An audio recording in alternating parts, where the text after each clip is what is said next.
Goeienaand en hartlik welkom by nog 'n episode van Praag TV. As jy nog nie op die kanaal ingeteken is nie, maak gerus so deur op die knoppie te klik, as ook op die klokkie, sodat jy kennisgewings van toekomstige video's mag ontvang. Nou, vanaand se onderwerp is, wat maak Fidel Castro in Bloemfontein? Nou, ek dink nie hy was fisies self daar nie, maar daar is 'n standbeeld van Fidel Castro voor die CR Swart gebou in Bloemfontein. Iemand het my so 'n paar maande gelede daar 'n patent gemaak.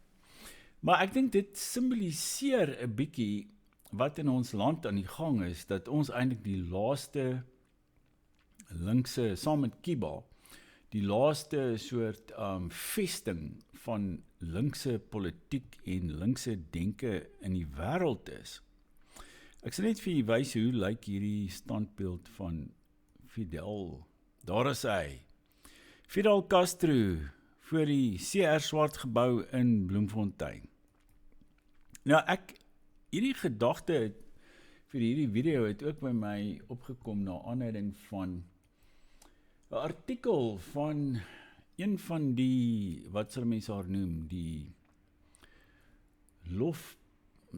pryssangers, wat is dit, die jy weet, sy swaalf die, ek weet nie, die vuvuzela van Marxisme in Suid-Afrika, of in Afrikaans ten minste, want ek dink, jy weet, sy is baie afhanklik ook van die Engelse Marxisme in Suid-Afrika en die hele kommunistiese tradisie wat van die begin van die 20ste eeu afgekom het, toe daar 'n klomp Oos-Europeërs in ons land aangekom het, van die Oos-See state af, as ook 'n paar Britte, wat die kommunistiese party hier begin het, en van toe af het kommunisme en Marxisme in ons land met rasseskrede toegeneem. Nou, hierdie artikel waarna ek verwys, ek sal net miskien vinnig hier op die skerm vertoon.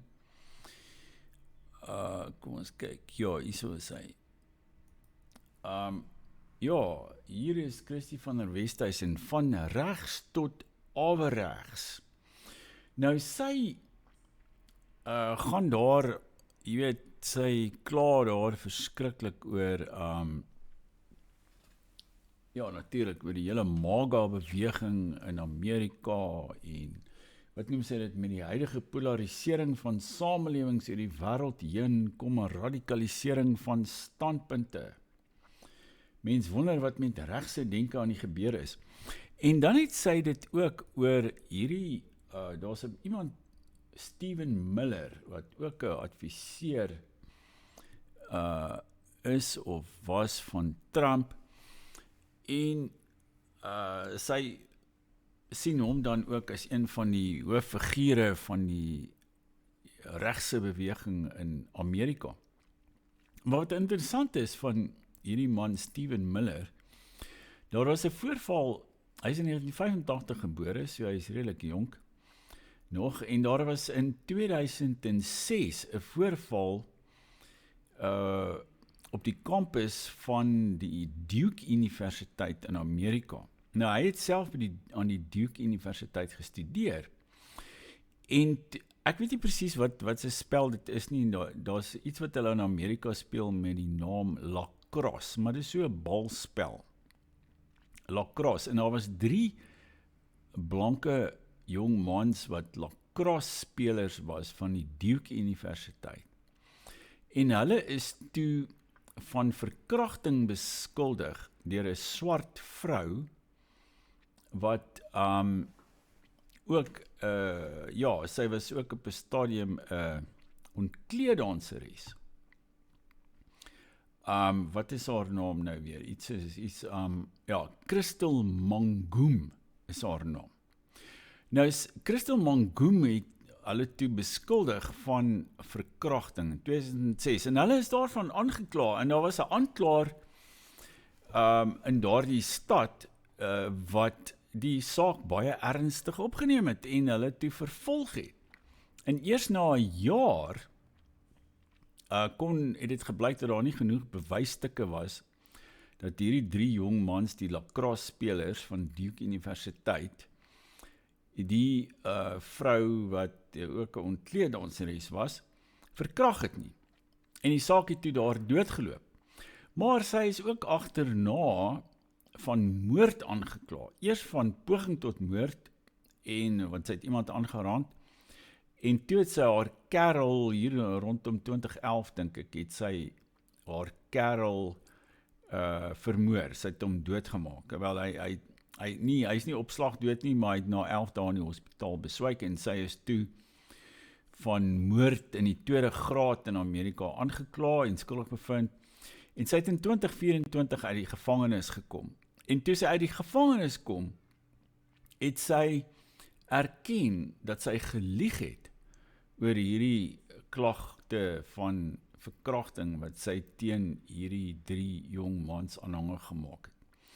Nou, die punt is net dat hierdie man, Stephen Miller, hy het die moed van sy oortuiging gehad destyds om te sê, hierdie 3 mans is onskuldig, en daar is nie genoeg bewyse teen hulle nie, en hy het dit as 'n voorval van anti-blanke rasisme beskou, wat dit was.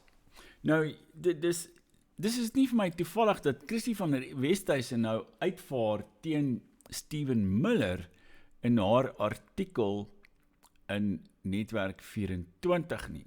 Sy is eintlik besig, kyk, Christie van der Westhuizen is 'n selferkende linkse, en sy, dis vir ons so 'n karikatuur van die regse gevaar in die land en elders ter wêreld op.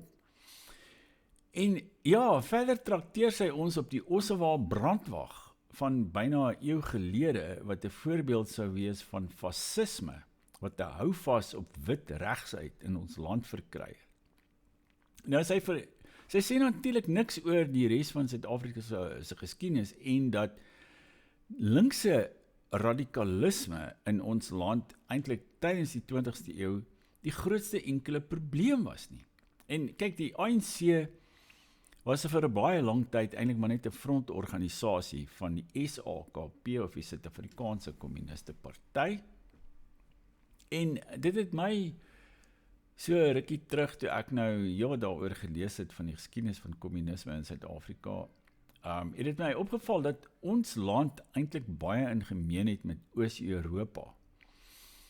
Want daar is soveel lande in Oos-Europa waar kommunisme nie werklik steun geniet het onder die bevolking nie, maar daar was so 'n klein kliek, 'n radikale kliek, wat ook natuurlik bereid was om geweld te pleeg, wat telkens gesorg het dat daar kommunistiese revolusies in elkeen van daardie lande, wat nou in Pole of Tsjechoslowakye of wat Bulgarië, Roemenië, wat ook al was, hierdie radikale minderhede van kommuniste het telkens gesorg met die hulp van die Sowjetunie natuurlik, om hulle wil op die res van die bevolking af te dwing, en iets van dieselfde het uiteraard hierso by ons gebeur.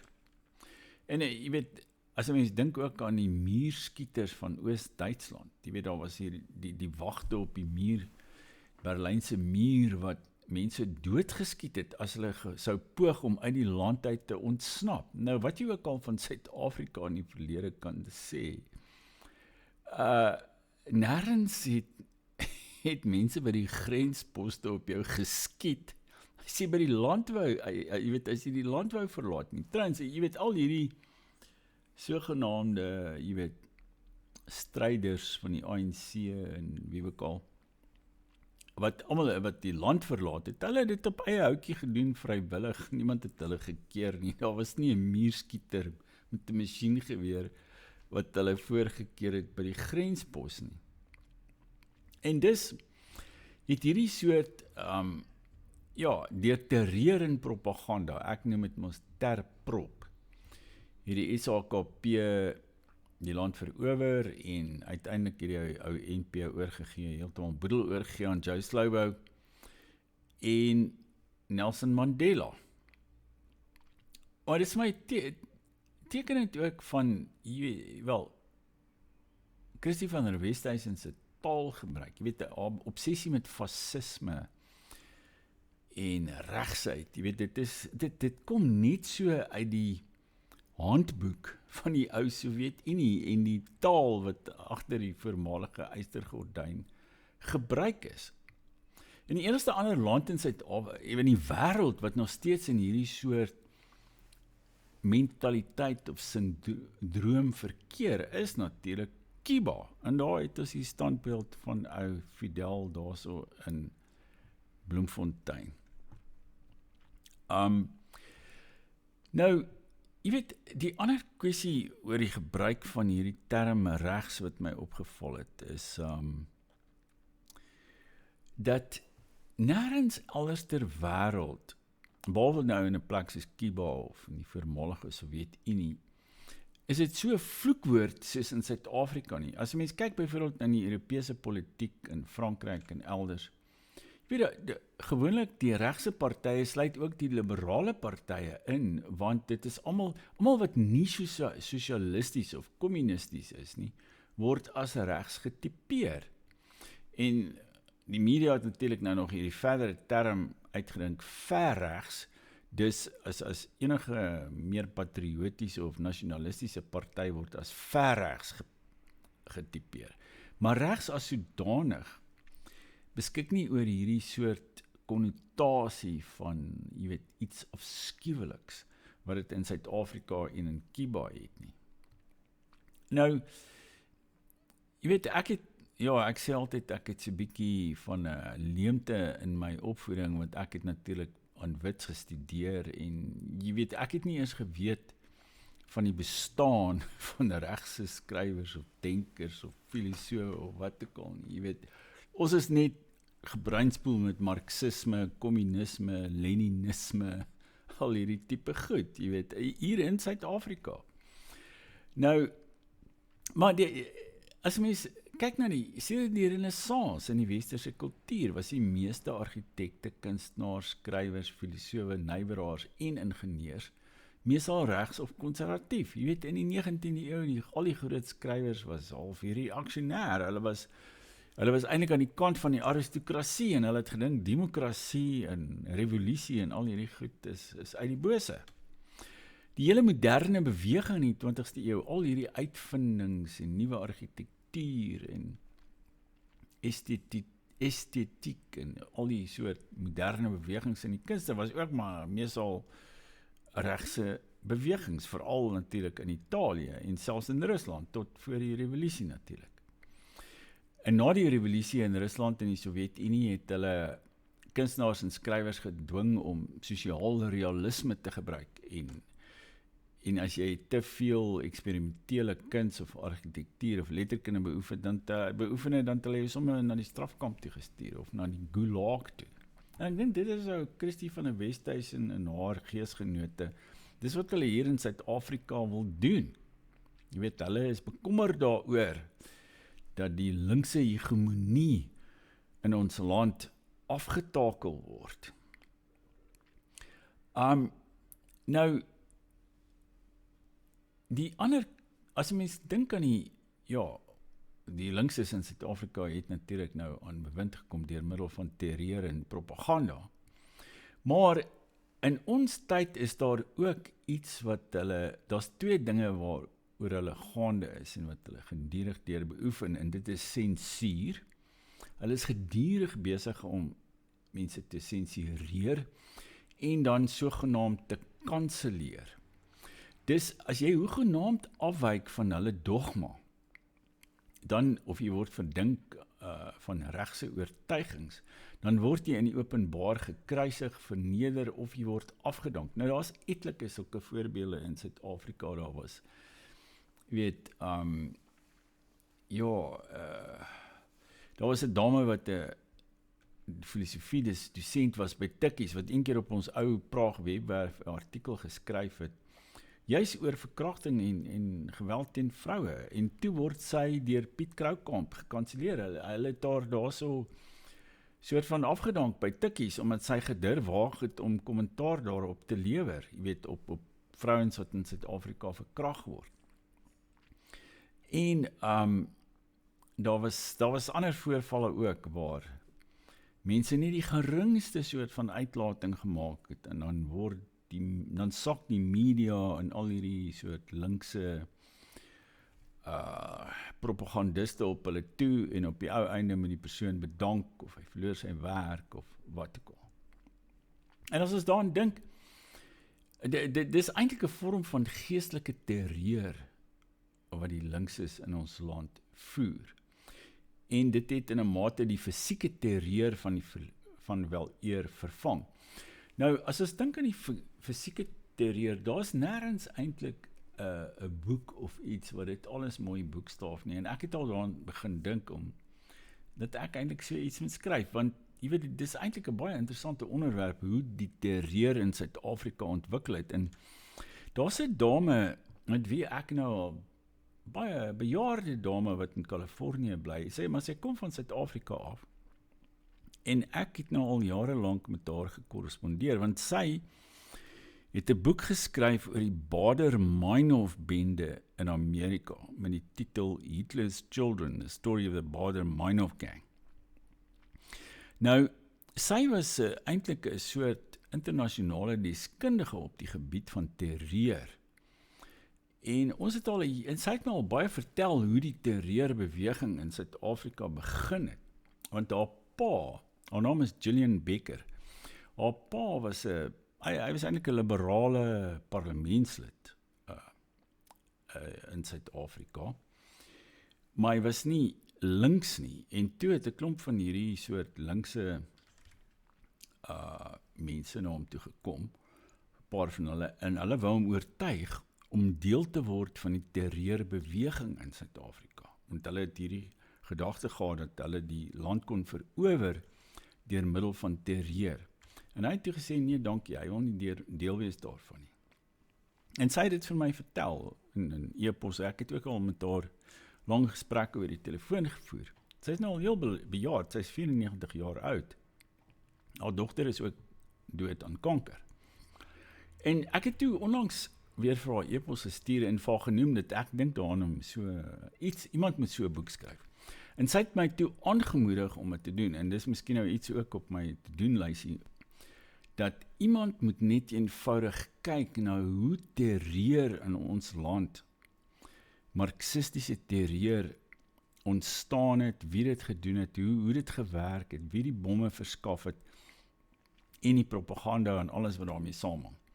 Kyk, dit gaan nie veel verander aan die huidige situasie nie, maar ek dink dit sal vir ons begrip gee oor hoe dit in die verlede gewerk het en hoe ons in hierdie huidige situasie beland het, waar daar 'n volslae linkse hegemonie is, en waar mense soos Christie van der Westhuizen eintlik so half die hoë priesters of die hoë priesteresse van hierdie soort linkse oorheersing in ons land geword het.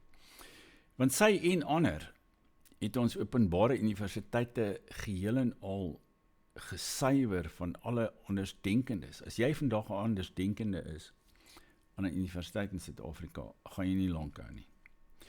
En dit kom vir my neer op iets wat ek al verskeie kere in die verlede gesê het, en dit is dat op 'n manier het die muur, die Berlynse muur, die ystergordyn nog nie in Suid-Afrika geval nie. Want jare gelede het ek 'n rapport gelees hoe Jakes Gerwel, wat destyds, hy was ook die rektor van die Universiteit van Wes-Kaapland, dieselfde universiteit waar Christie van der Westhuizen deesdae 'n professor is.